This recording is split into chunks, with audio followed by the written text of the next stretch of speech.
one of my big ideas, which might be a terrible idea, but it's one I'm kind of obsessed with, is I want to move not everybody, but basically everyone who needs a home, everyone who doesn't have a home or can't afford rent. I want to move them to different places. So I have a big problem with the fact that our housing policy in America is not national; it's local. So if you're homeless in San Francisco, the job of the government is to get you a house in San Francisco. If you're homeless in New York City, they get you a house in New York City, or they build a shelter in New York City. And the problem with that is that the cost of housing is determined mostly by location. So if you want to house one person in New York or one person in San Francisco, you're going to pay 10 times as much as if you buy them a bus ticket to Kansas and get them a house in Kansas. Furthermore, I think environmentally it's very irresponsible. Maybe it made sense, before the Industrial Revolution or something.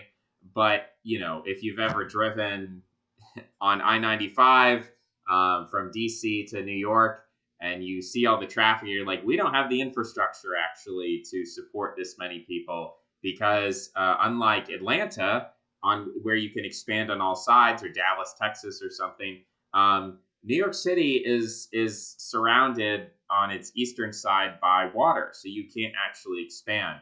So in terms of housing, there's a huge problem with housing people in place, housing people locally.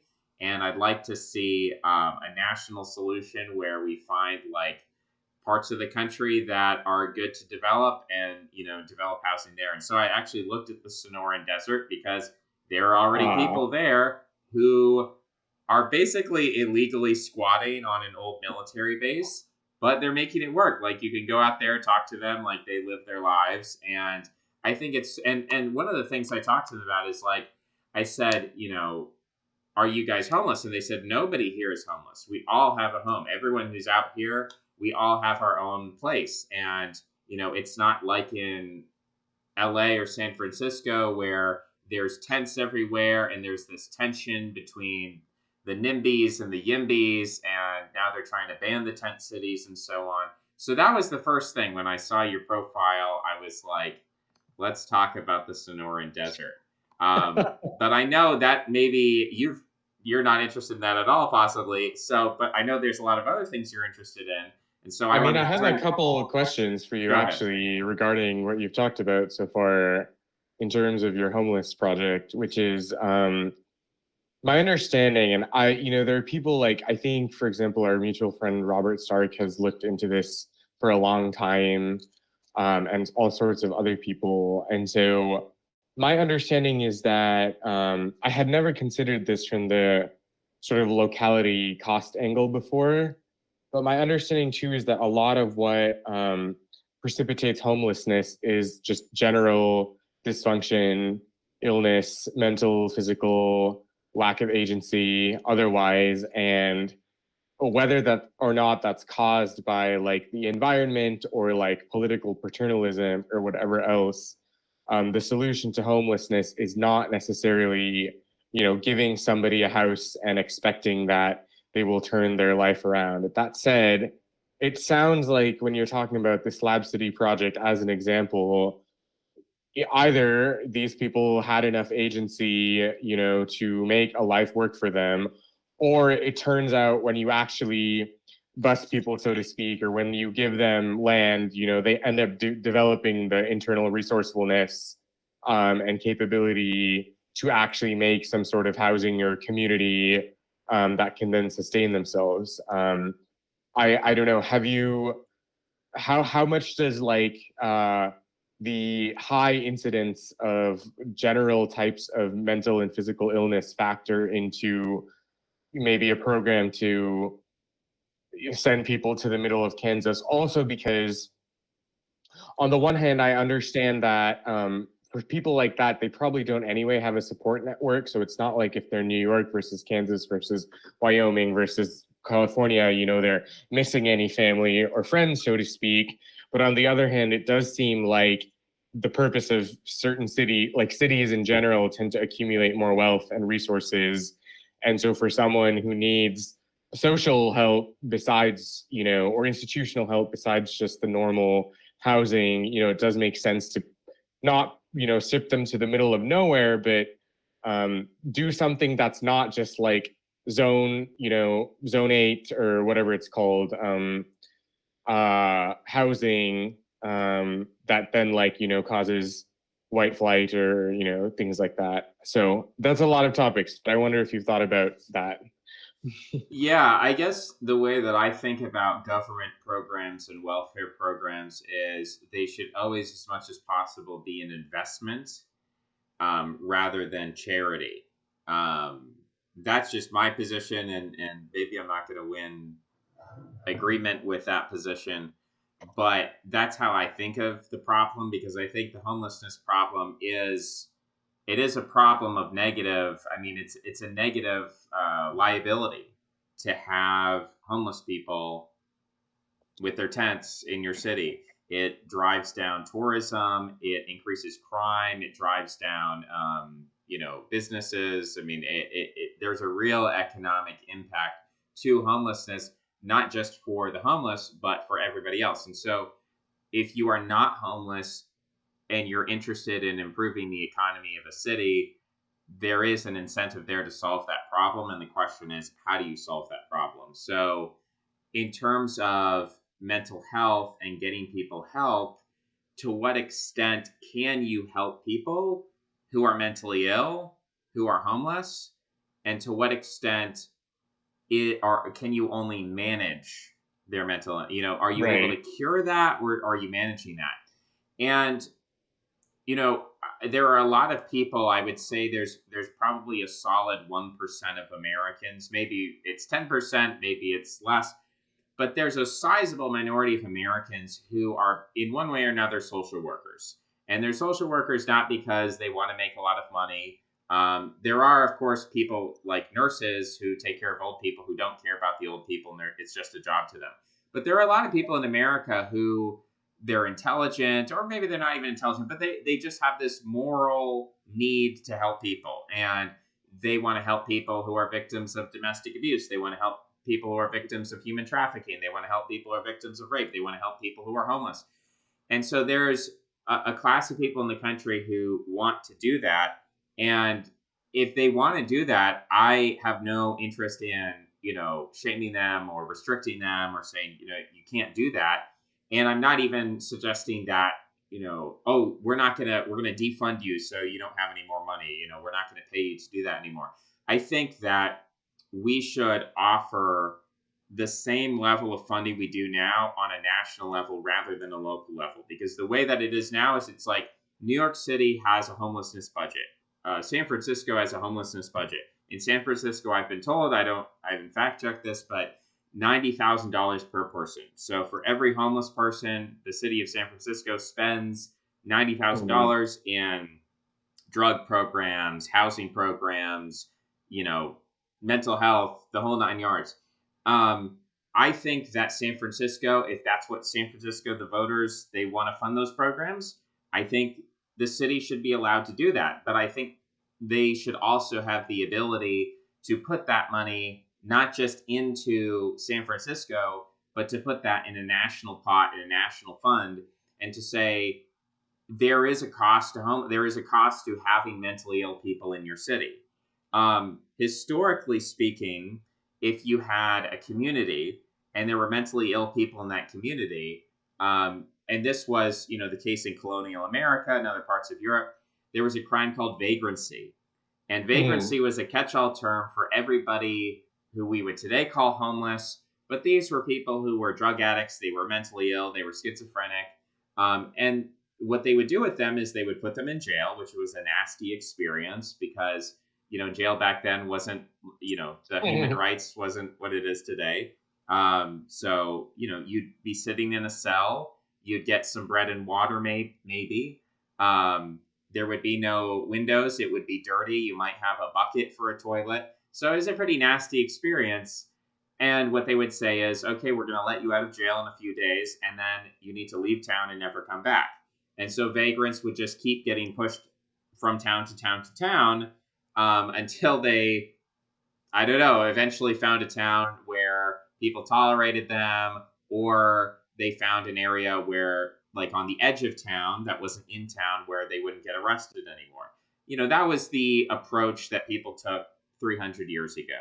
I don't think we're going to go back to that approach, but I think that the motivation there of why people did that is because there was a cost to having low social trust and social instability, and that is brought by whether you call it vagrancy, mental illness, homelessness, whatever. And so what I'm trying to say is that, is there a way that we can help people while at the same time lowering that social and economic cost? And I think there is, and I think relocation is the best way to do that, simply because the biggest cost is housing. And if people, like, my vision is that whether it's Kansas, whether it's the desert, wherever it is that we set up these kind of homelessness colonies, that you would say to the millions of Americans who want to be social workers, who want to be mental health workers, who want to be drug counselors, that, hey, we have made things really easy for you. Instead of spreading these people out all over the city, we've actually created a new city where everybody needs help and they're all concentrated in one place. Because I agree with you that just sticking people in the middle of nowhere, per se, means that they're going to have less access to resources. But if you concentrate them and say, this is, homeless-topia in the middle of Kansas, and all of the, and by the way, I mean, people think this is a crazy thing to say because they're like, oh, well, nobody wants to move to the middle of Kansas, but people move all the time and people go to different countries. And if you're, by the way, Christian missionaries, right? So if you're tapped into the Christian community, which I don't think you are, but just as an example. I actually quite am, but okay, well then there we go. You're tapped into some Christian evangelicals, and they love to go to Guatemala and they love to go to these foreign countries to help these poor people over there and do the missionary work. And I always see that, and I'm always very depressed by it. And I think a lot of people would agree with me that it's kind of ridiculous that you have these evangelicals who are spending a lot of money on plane tickets to go to third world countries to build houses for people. We've got homeless people here. We've got mentally ill people here. We've got people, and if you believe in Christianity, and I'm not a Christian, but if you believe that Jesus Christ can save people and he can perform miracles, it's like we've got mentally ill people whose lives are basically hell. I mean, they're, overdosing, they're defecating on the streets, they're victims of human trafficking. I mean, it's a really bad situation. By contrast, you go to these third world countries where, sure, maybe they have a lot of similar problems, but actually I think being mentally ill on a spiritual level is much worse than being like, well, I live in a village in the Amazon jungle and I don't have an iPhone or whatever. And it's like, I'll just jump in here. Go ahead. A little bit. There's a lot of different thoughts that I have based on some of the things you shared. So one is, I think you're right, and I think your instinct is right, that trying to enforce a model of vagrancy that's based on its historical enforcement is not a good idea. Number one, because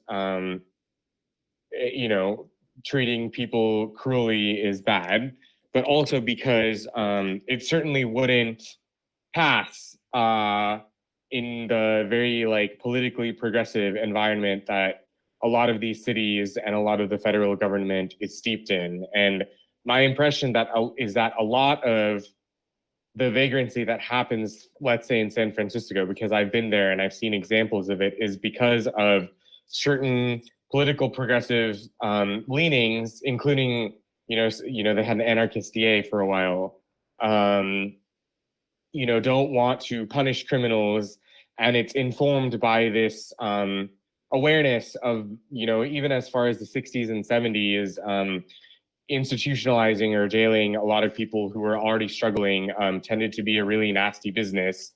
And so it seems that sort of the sympathies have swung really far in the other direction. And so I think with the right framing, there's a way in which your project could enforce the laws on the books around crime and drug use and homelessness, all of those things, with the promise that they're not going to be sent to like a 10 by 10 cell where they have to make toilet wine in order to survive. And I don't really know. I mean, the thing that I would say is that I think you're right in the sense that states should be able to cooperate with other states, and in some sense that could be mediated by sort of some national fund. On the other hand, I trust the federal government almost 0% to manage funds wisely, especially for social type programs.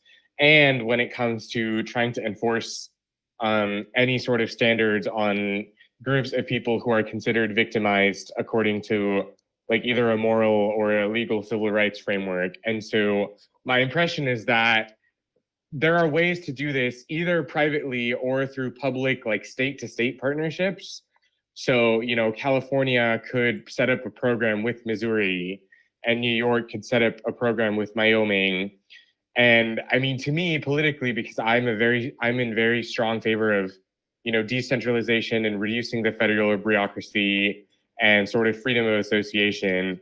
I mean, I would be willing to support a project like yours. It would require sort of competent people on both ends of the pipeline to say, hey, look, yeah, I'm willing to take some of your folks as long as, if we give them a house, we'll put them to work to build other houses and other things. And it's questionable to the degree that sort of that interstate partnership could be formed, and standards around like behavior and kindness and compassion, could be enforced.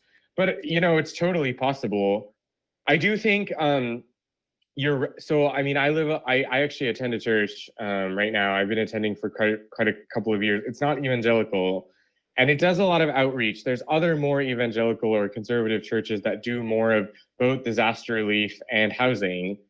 I think one of the problems is that essentially, in order to participate in this program, you have to do things like Bible study or other things, or accede to religious practice that you may not be willing to do. And so sometimes I get very frustrated because, these very mission oriented Christians could be a lot more successful and have a lot more impact if they weren't so hard-handed about trying to get people to accept the gospel in specific ways. Now, that might be offensive to like certain Christians or whatever, right? But there's definitely opportunity for, the Baptist Church or the Church of Christ to involve itself in these types of housing projects in a way that like you don't have to say Jesus is Lord to like get the keys to your house type of thing.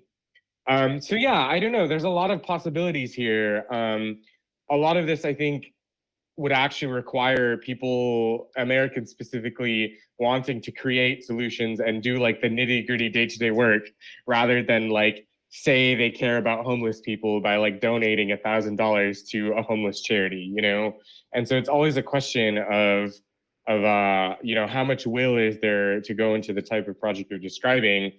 And then the last thing that I would say is that it'll be nearly impossible for your project to have success unless this country gets a really strong hold on barring any further illegal immigration, especially, from South American countries. And as far as my whole life, but especially I know in the last 4 years under the Biden administration, it feels like that's like not at all become a priority to actually enforce immigration laws on the books, because otherwise, like, how do you adjudicate between who gets housing, when you send them to the middle of nowhere or wherever else?